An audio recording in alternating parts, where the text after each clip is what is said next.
गुरुदेव के श्री चरणों में कोटि कोटि नमन और आप सभी का हार्दिक वंदन।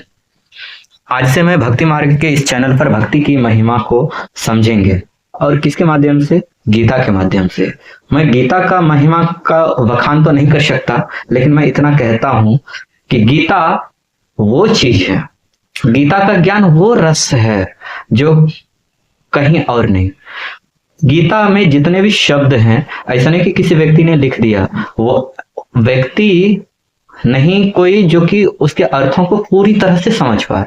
भगवान ने स्वयं जो अर्जुन को उपदेश दिया, अमृतमय इन वचनों को जो ब्रह्मा भी नहीं समझ सकते संपूर्ण ज्ञान को, वैसे वचन को, वैसे अमृतमय ज्ञान को हम सबों के बीच में अर्जुन के माध्यम से जो गीता उपदेश के द्वारा दिए, वो अमूल्य है।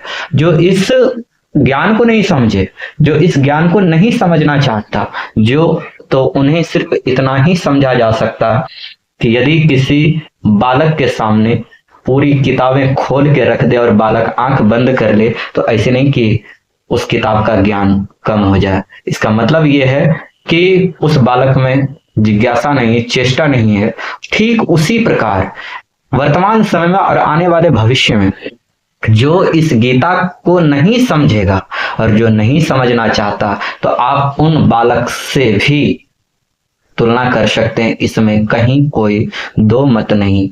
गीता समझने के लिए हम जितना भी बुद्धि विवेक का प्रयोग कर लें, फिर भी हम गीता को संपूर्ण तरीके से नहीं समझ सकते, क्योंकि भगवान के इस वचन को आज तक किसी भी ऋषि महात्मा ने भी पूर्ण रूप से नहीं समझा।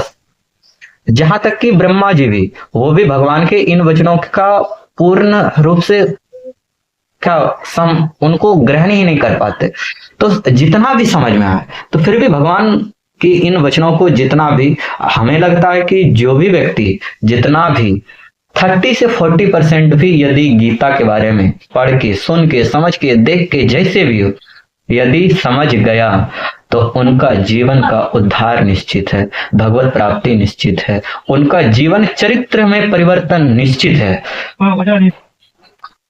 चलिए हम लोग अब आगे बढ़ते हैं गीता को समझने के लिए। गीता को वही समझ सकता है जिस व्यक्ति के हृदय में भगवान, भगवान के भक्त एवं भगवान से जुड़े हुए ऐसे किसी भी प्रकार का कार्य से संबंधित उनका भाव समर्पण का होना चाहिए। यदि समर्पण भाव नहीं, तो वो गीता को बिल्कुल नहीं समझ सकते, क्योंकि समझने के लिए शुद्ध हृदय का होना निश्चित है। भगवान के प्रति, भगवान के भक्त के प्रति, भगवान से जुड़े कार्यों के प्रति उनका भाव में समर्पण होना अनिवार्य है।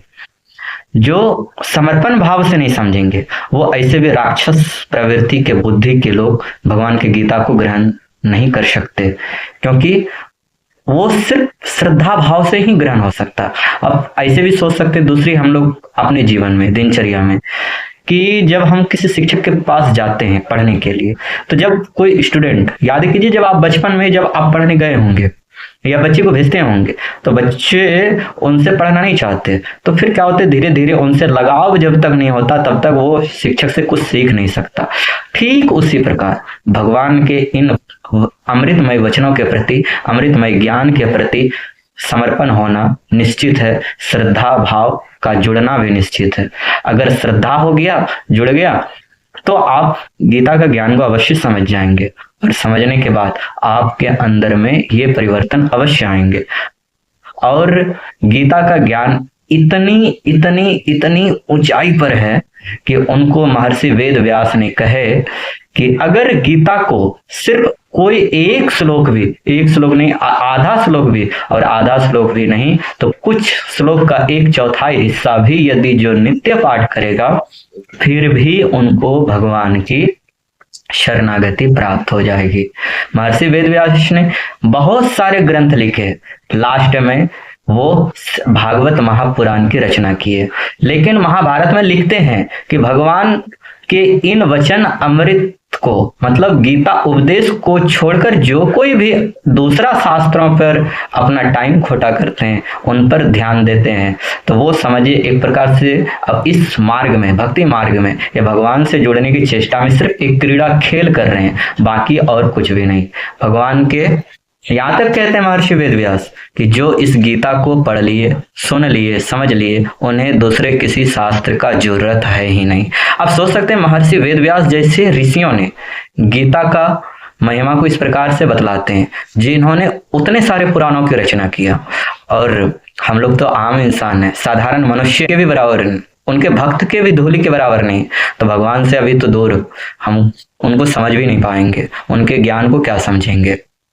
इसलिए सबसे पहले अपने शुद्ध हृदय को बना के श्रद्धा भाव से, समर्पण भाव से भगवान की गीता को समझने का प्रयास करेंगे तो हमारा कल्याण अवश्य होगा। और भगवान यहाँ तक भी कहते हैं गीता में कि सिर्फ उसी को भगवत प्राप्ति हो सकती है जिसके हृदय में श्रद्धा होगी। इसलिए श्रद्धा जगाना अनिवार्य है। भक्त को श्रद्धा से ही भगवान की प्राप्ति होती, बाकी कोई ऐसी साधन नहीं जिससे कि कोई भी भक्त, कोई भी व्यक्ति भगवान को प्राप्त कर सके। बोलिए जय श्री कृष्णा, जय श्री राधे राधे।